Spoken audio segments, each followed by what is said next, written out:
Kristen's story begins much like mine and yours might have. Local mom, involved in her neighborhood and school communities.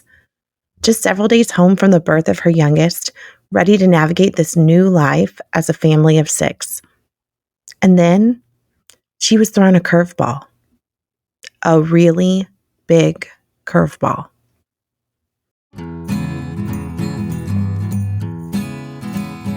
Welcome to Wondercast, a community collaborative podcast supporting families navigating the complexities of chronic illness.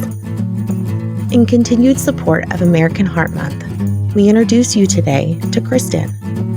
Her story is one of chaos, vulnerability, resiliency, gratitude, and, well, grace. It's the life that blooms after the unimaginable. Here to share her story with you today. This is Kristen. My name is Kristen, and I am a mother to 4 amazing kiddos that range in age from 7 all the way up to 18. And I'm married to my best friend and amazing boyfriend, Steve. And we live in Austin, Texas. That's fantastic. And today's Valentine's Day, which I think is perfect for Heart Month. Here's we're talking all things heart, and works perfectly for you because you have a personal connection with all things heart as well, having been the recipient of a heart. And I would love it if you're comfortable sharing a little bit about your kind of journey with that and kind of how that all came into be. Certainly. So right after our youngest child was born, I had a wonderful, normal pregnancy, but 24 hours after we got home, I suffered a heart attack just out of nowhere. Ended up being transported via ambulance after CPR and resuscitation at my house to a hospital nearby. Over the course of several days, had lots of testing, couldn't really figure out why this had happened, but it happened again there in the hospital, a second, much more major heart attack. And that led to about a month of me being totally asleep and multiple procedures were attempted to save my native heart and just keep me alive. Some very, very big stuff. I was on full life support. The most advanced form of life support is called ECMO, and I was attached to that for a period of time and eventually woke up and learned that a heart pump had been implanted. It's called an LVAD, that was keeping me alive.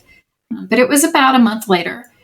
And the process of just kind of learning that my heart had been through an extreme crisis and was probably not going to recover at this point, and I was going to need to have a heart transplant in the future. That is the news that my husband had to share with me at that point in time. So fast forward, many years later, I am here. I have received an amazing gift of a heart transplant. It was incredibly successful. I feel great. I have medical things I have to do, and I am on daily immune suppression and will be for the rest of my life. So that introduces, some other things. But I'm here today, still a mom of 4, still doing mom stuff and living a very full life. How old were your kids? I know you had a tiny, but how old were your other children at the time of your heart attacks? So my newborn was 3 days old. And then I had a 6-year-old, a 7-year-old, and a 9-year-old. Were your children able to see you, or were they not even able to come up to the hospital at all? They were not up at the hospital at all. I'm not certain how much of that was a decision by my husband and family versus required by the hospital per se. It was very scary, the amount of equipment that was in the room. And I think that my husband likely just made the call that wasn't a good state to come see mom in. That's when my kids became involved with Wonders and Worries, was during that time. He was so incredibly grateful for Wonders and Worries and still is, and so am I. And the amazing backstory of that if we have time, I'd love to share with you, is that years and years prior, like when my first daughter, I think, was 5 or 4, or no, she was younger than that. She was 4. I had gone through a coffee drive-through, and they said, "Would you like to add a donation for Wonders and Worries?" And I said, "What is that?" And the girl at the window actually knew and proceeded to give me a great explanation of what Wonders and Worries was, and did. And I got my coffee and I drove home, and I immediately went to the website.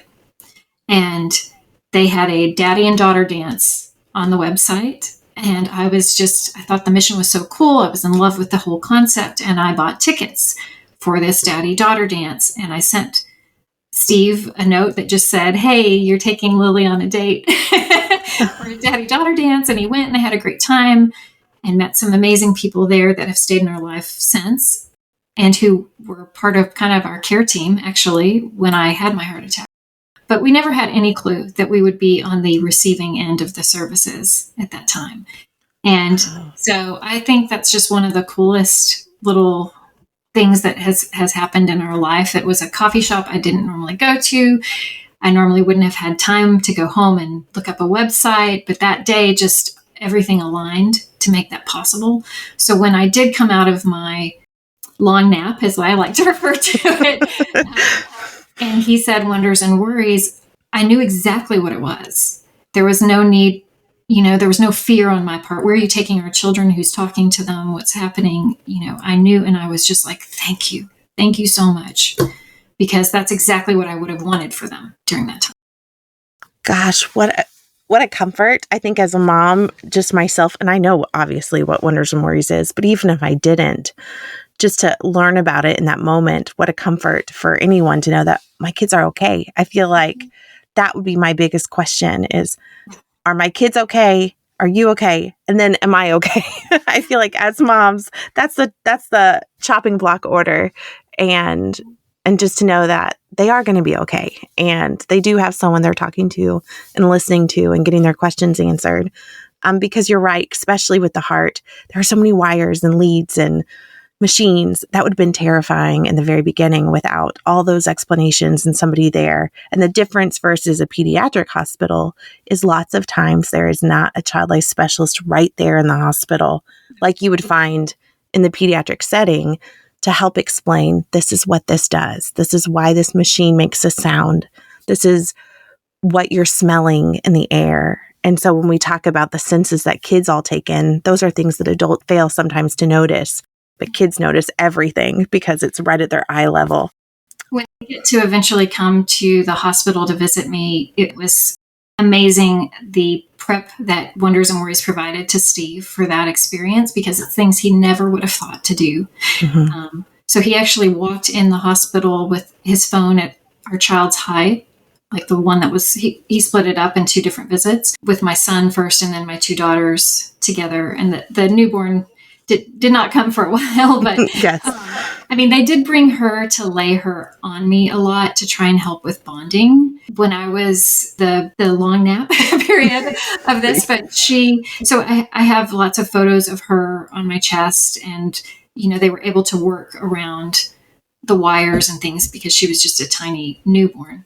But with the older kids who were going to notice everything, he was able to walk through the hospital first with his phone set to record a video, then watch it and watch everything that they were going to encounter as they came in at their height, and then work with the nursing staff there to close doors or cover things up and make sure, like in my room, all the scary looking things had white blankets over them. So nobody was going to see some gross something hanging off of mom's bed, and all the wires and all the leads were covered up. So it could just be my face.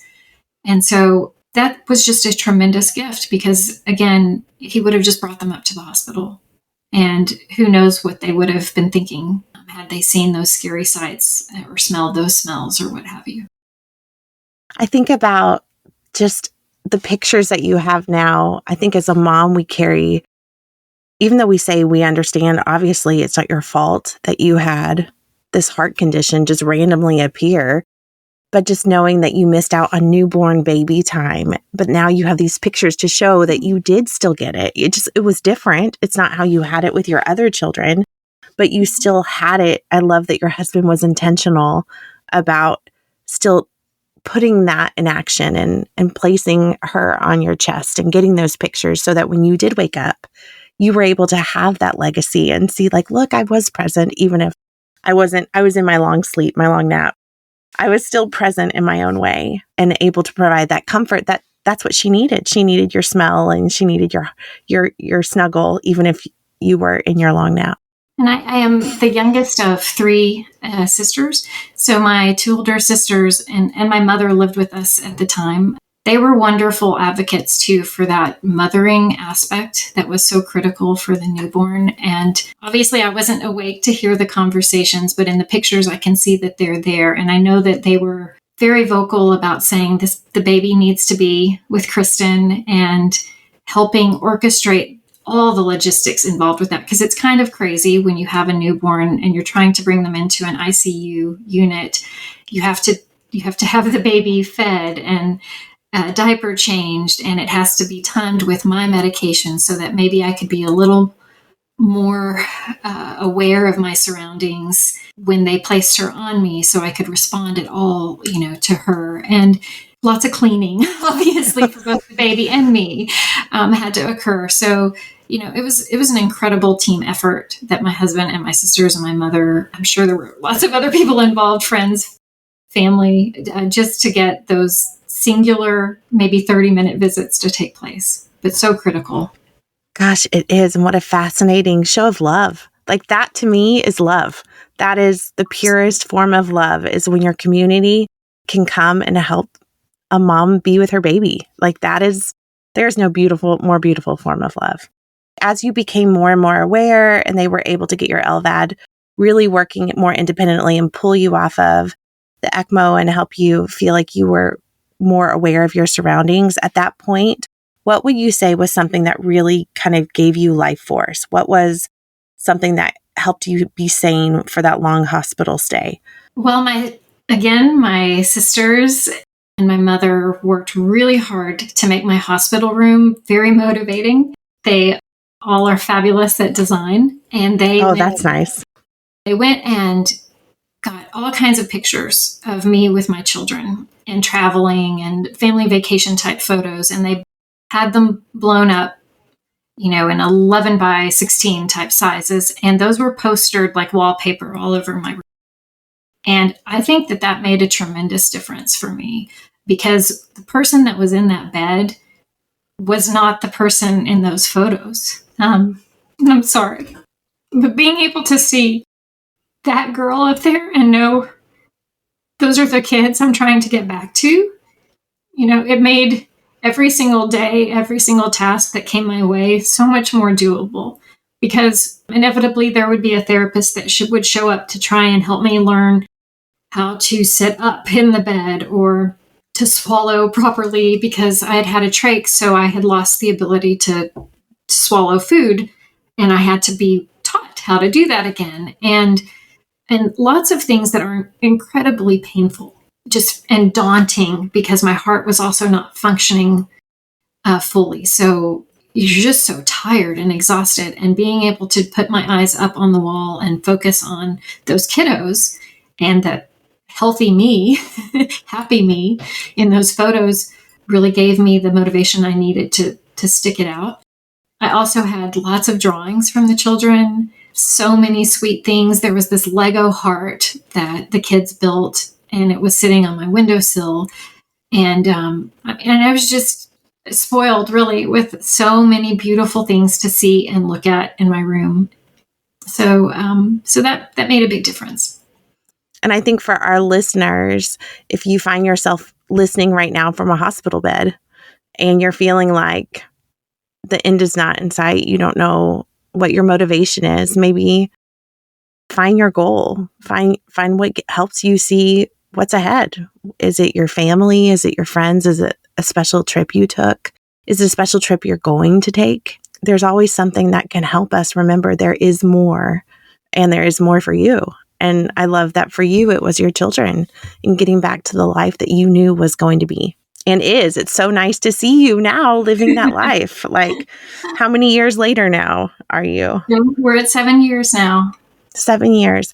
And what does 7 years look like? 7 years post all of this? Do you have monthly appointments still, or is it much more spread out? It has become much more spread out, which is amazing, because initially it is a lot. It's kind of a part-time job. It's just going to the doctor every day. So, but that tapers off if you're doing well as a transplant patient, and I have been. And so at this point, I have labs about every 3 months, and I have doctor's visits every 6 months. And now there's others, that's the heart doctors, right? My transplant doctors. There are other specialties that are now involved in my life due to side effects from the transplant drugs. So I do see those doctors. So every couple of months, I'm going to be in a doctor's office. But only once a year do I have to have an invasive, heart cath to check on the health of my heart, along with a series of other kind of annual checks. So to go to that level of distance is incredible. And at the time, if you had told me that I would be here, I wouldn't have believed you, because initially those were weekly, and then every 2 weeks, and then every 3 weeks. And it's just crazy to me to look back now and think, oh my gosh, I got through all of that. We did all of that. And we had 4 children, and Steve had a job, and I was, trying to re-engage with life and be I'd been a very involved school mom before. And so I wasn't doing quite that, but we made it. We got here. Don't give up. Never give up. I would say that. And I still have to tell myself that sometimes. I mean, even doing well, like transplant is a lifelong maintenance thing. And there are medications that I take every day that are critical, and they have to be taken 12 hours apart. You don't ever miss a dose. And they suppress my immune system so that my body will not start attacking my heart and cause rejection of this beautiful, organ that I've been given.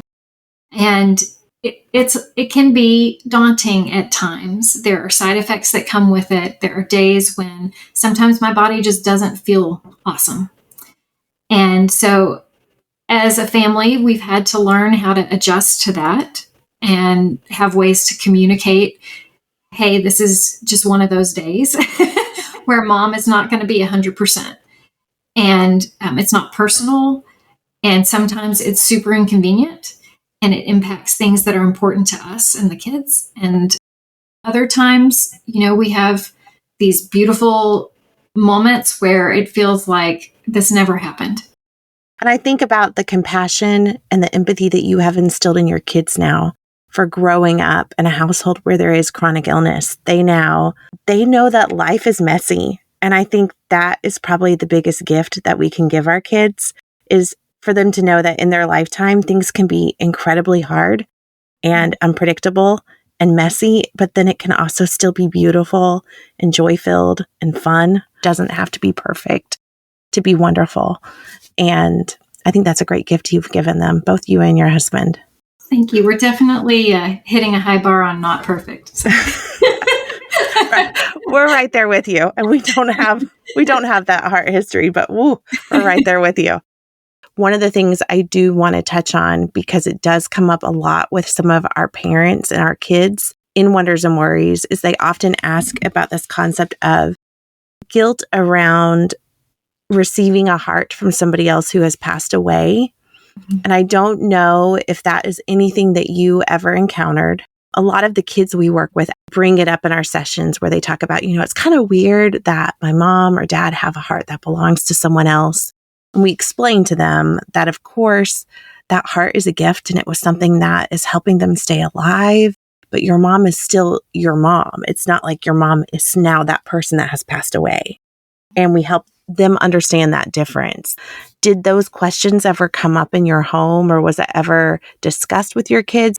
For the kids, I think we took a fairly proactive approach on talking about that.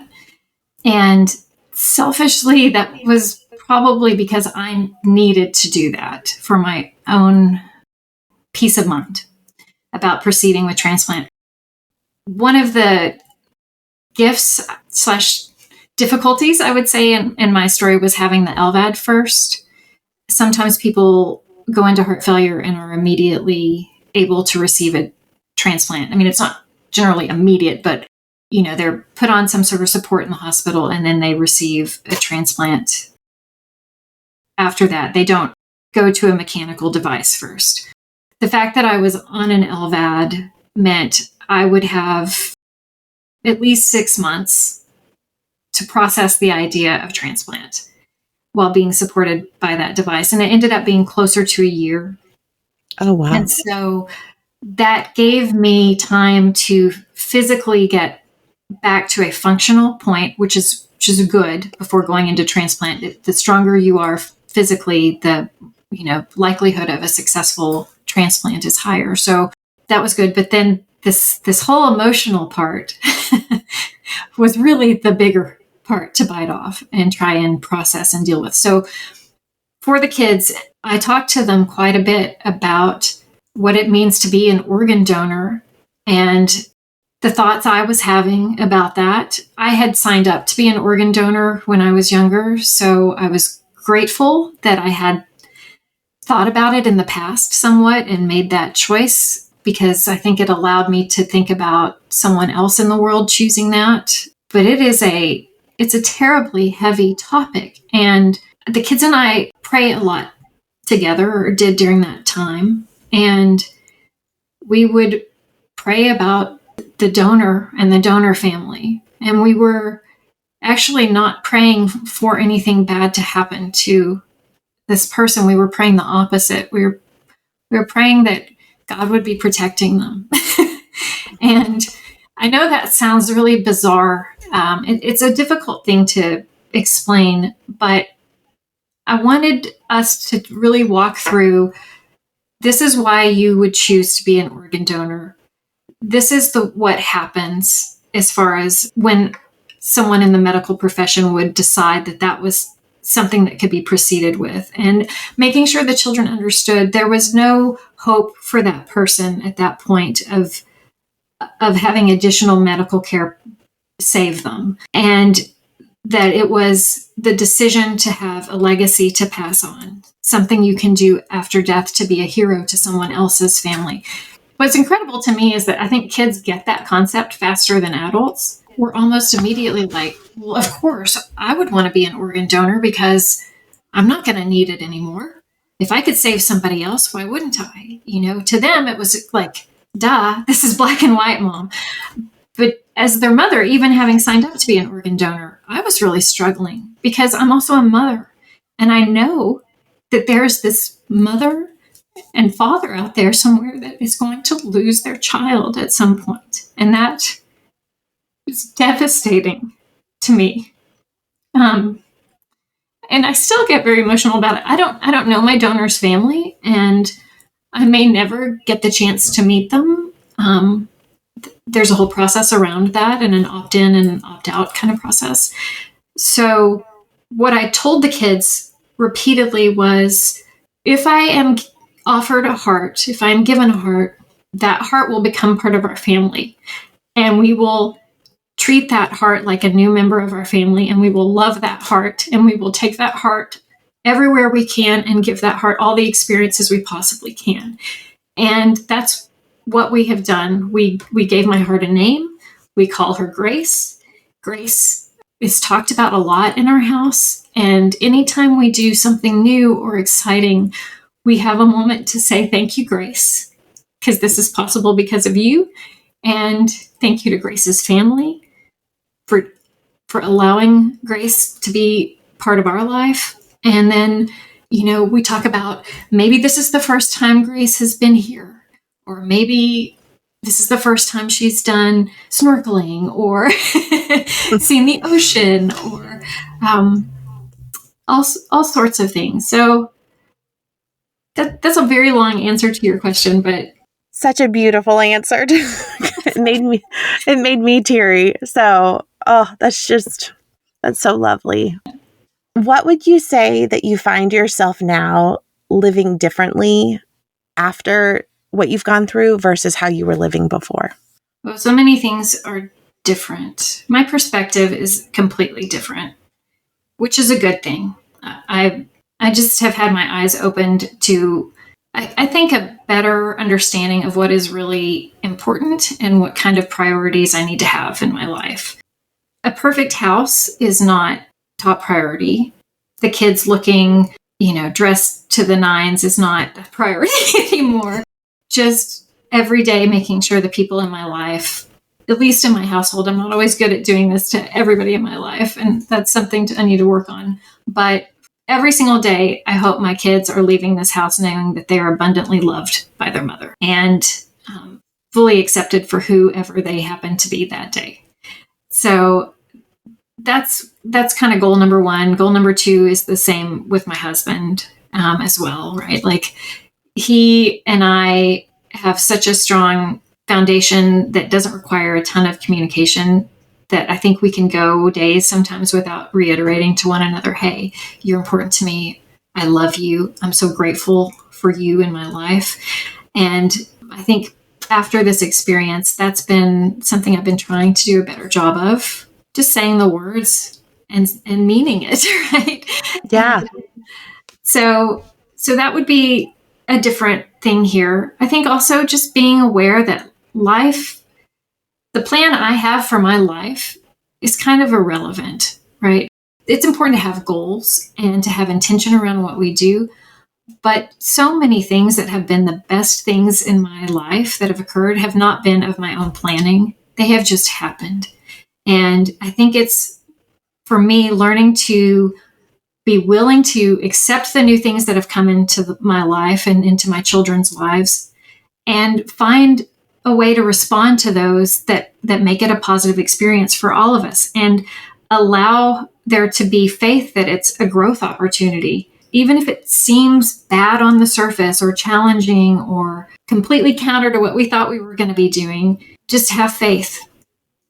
It's going to be okay, as long as we keep our heads about us and keep our priorities straight. So those are the philosophical differences, I would say. The day-to-day differences are, obviously, we talked a little bit about my medication and immune suppression, and the pandemic kind of blew that out of the water. Oh. So I can't even imagine. I can't even imagine all of because the heart community was one of the most vulnerable community for early on first round of COVID. Mm-hmm. It was really sort of brutal time. But then also there was this huge gift because of transplant. I'd already been trained on all kinds of protocols, and we had implemented them in our home because already we wore masks during flu season. Now, my kids didn't so much, but definitely, I was the mom picking them up from school with a mask on, usually November through January. And we reduced our social calendar during those months. And we have, a protocol for when the kids come home from school. You drop your bags here, you take your shoes off here, you sanitize, you go straight for shower, change clothes, the dirty clothes go in the laundry. And we're just cautious. We had learned all of those skills, which was tremendous and helpful because it wasn't so shocking. But then I think the duration and just realizing we really cannot engage with people outside of our home safely for an extended period of time, and trying to figure out how to make life for the children somewhat normal and not hinder their development was a challenge. It still is a challenge to some degree. My kids are still the kids in school wearing masks when no one else is. Mm-hmm. And we still have to be incredibly diligent and careful because the treatments that exist for most of the population, I am not able to have as a transplant patient. Yeah. I think it's what a lot of people don't know and understand is that a lot of our listeners that maybe have chronic illness or immunosuppression do because they are in the minority with you. but it's hard for their kids. We hear that in our teen group that I run once a month with Wonders and Worries. The teens do vocalize. They're having to educate their peers when they're asked, why are you still wearing a mask? It's over, or you don't need to wear a mask anymore. And they're like, no, I'm wearing a mask for my mom or my dad or my grandma in the home. Like they explain, which is great advocacy and education. It's hard for these teens to have to be sometimes that voice. You just want to be like, come on, world, catch up, get the memo, like learn it. But I feel like they do it and they're not ever frustrated that they have to do it. They're just frustrated that their peers don't already know. And I mean, what you said earlier, there is a gift in that for the kids. It's hard to see when you're going through it, but I think about just the skills they're developing about communication and advocating for the minority and being compassionate and being willing to stand up and be the odd man out at times. And I am just so impressed by the maturity. And I don't think they have any clue that they have that. I don't think they can see it in themselves, but I see it. And I would not have been so brave and courageous at their age as they are. Kids rise up. They see these challenges and they see their adversity and they get there. It's just they sometimes need help to get through the scary parts, but they get there. And I'm grateful that they have parents that support them through it. Anything that you feel like I did not touch on that you would like to share? Or is there anything that you would like to say to anyone in the thick of it right now that you feel like I didn't address? You know, for parents that are in the thick of it, first off, you are a warrior and you can do this. And it's okay to not be perfect in front of your kids all the time. And it is okay to let them see you be vulnerable. And it actually is okay to some days just fall into a puddle in the floor. You just have to get back up in front of them. You just have to let them see you rise up from that state. And I have had a hard lesson in learning that. So I hope others can maybe learn faster than I did. But, you know, my kids are not traumatized for life because they've seen me be a mess, because they've gotten to see me be resilient too. So that would be one thing. The other thing I would say is, just logistically speaking, if you're in the thick of it, whether you're hospitalized or not, it is really, really heavy on your caretaker or caretakers. And those people may include your children, right? But also your spouse or your family members or what have you. And so as much as you can, those individuals, think proactively about how are things going to be communicated about your status, because they may be overwhelmed with learning about what's going on with you, plus responding to every caring person's text and email and phone call about how you are. And they may find themselves at the end of every day just completely depleted because they've explained to 15 different people what's going on. They've also tried to think about the children and how to care for the children. They get lost in that shuffle very quickly. And so just some practical things are assigning a person to do your communications. And whether that's your spouse or whether that's somebody's friend, you know, they can check in and say, would you like me to post an update on a site like Caring Bridge today? When you want that to happen, you text it to me, I will do it for you, right? And I will field all the comments that come up and questions that may appear. And if someone calls you, you can shoot me their number and I will have time to text with them about what's going on with you. I think that's an incredibly helpful thing. You don't have to give everyone an answer. You don't have to accept help or a meal from every single person that offers it if it is not actually helpful to you and your family at that time. And there are polite ways to decline offers of help. And you just have to help your partner maybe think about what those are. Because that is a challenge. It can be a challenge. I guess, you know, more than anything, just give each other grace, give your children grace, and know that whatever situation you're in at this moment, it is not forever. And anything you can do to pull positivity into your life, to see examples of things that are people getting better, draw those close to you. Everything that makes you happy, pull it right into your view, right where you are. And everything that is negative or a downer, this is not the time to be watching the news. This is not the time to be watching sad shows.